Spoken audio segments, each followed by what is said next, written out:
Cerita Bugis, Lapadoma dan Imangkawani. Dahulu kala ada seorang anak raja yang sedang memerintah. Namanya Lapadoma, seorang anak tunggal, remaja yang gagah perkasa. Ia dijodohkan dengan Imangkawani, seorang gadis yang elok parasnya, tiada taranya di bawah kolong langit ini. Pada waktu Lapadoma sudah dijodohkan itu, dibawalah sirih pinang dan barang-barang lain yang sudah disepakati bersama di hadapan para pembesar dan disaksikan oleh dewata. 7 hari sesudah perjodohan mereka itu, tibalah undangan dari Datuk Patuku, sepupu Lapadoma, untuk pergi menyabung ayam. Lapadoma meminta izin kepada ibunya. Ia diizinkan, tetapi ibunya memperingati supaya ia berhati-hati karena orang sedang bertunangan biasanya berada dalam keadaan rawan. Berangkatlah Lapadoma pergi ke hulu. Setelah sampai dan bermalam semalam, barulah gelanggang penyabung dimulai.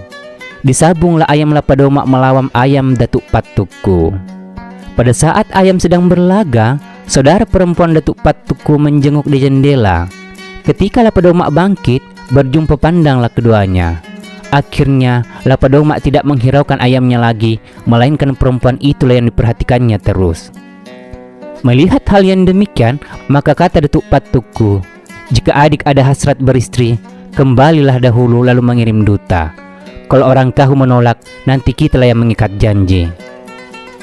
Hal itu tidak dihiraukan Lapadoma, maka kalahlah ayamnya.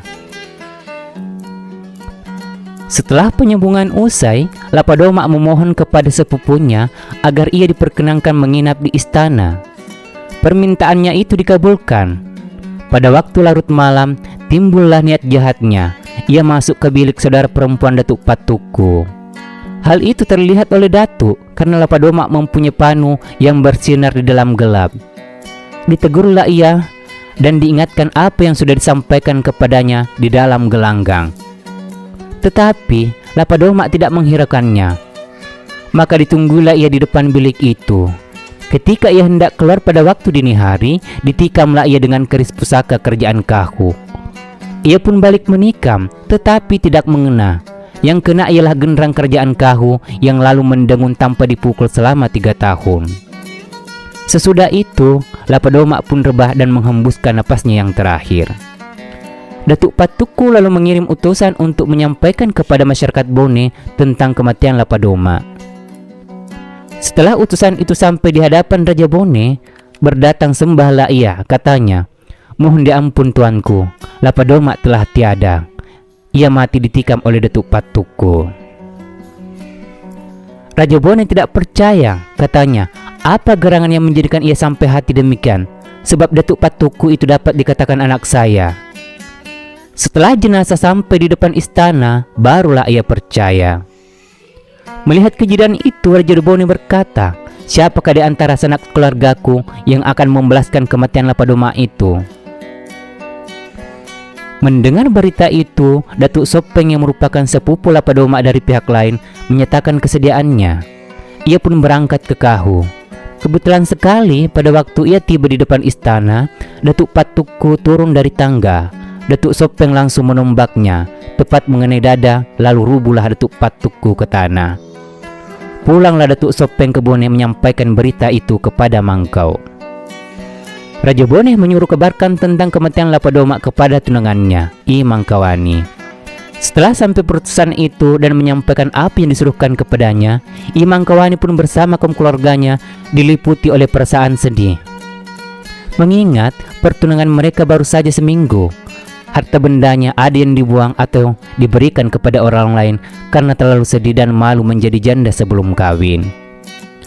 Dalam pada itu, seorang di antara keluarga Imangkawani yang menyarankan agar ia pergi berlayar ke negeri lain untuk membuang malu dan duka. Dibuatkanlah perahu dan dipersiapkan barang-barangnya yang masih tersisa, lalu berlayarlah Imangkawani. Sewaktu sampai di pelabuhan Bone, didapatinya rakyat Bone sedang berkumpul.